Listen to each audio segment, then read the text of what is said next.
नमस्कार, मी डायटिशियन निशा चौगले। आज मी तुम्हाला आपलं जेवण आणि फळं ही कधी खावीत हे मी तुम्हाला सांगणार आहे। फळं ही दुपारी जेवणाच्या आधी किमान अर्धा ते 1 तास खायला पाहिजे।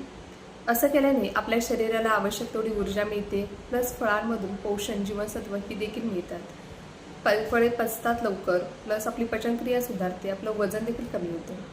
ह्या उलट जर आपण दुपारी जेवल्याबरोबर किंवा जेवल्यानंतर जर खाल्ली तर त्याचा शरीराला काहीच फायदा होत नाही, कारण आपण जे जेवतो त्याचं ग्लुकोज तयार होतं आणि वरून जर आपण फळं खाल्ली तर ते एक्स्ट्रा ग्लुकोज आपली बॉडी अब्झॉर्ब करून घेत नाही।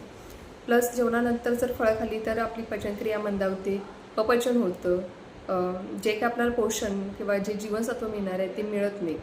त्याच्यामुळं शक्यतो फळं ही दिवसा खा आणि दुपारी जेवणाच्या आधी फळं खा। असं केल्याने आपल्याला भरपूर शरीराला त्याचा फायदा होतो।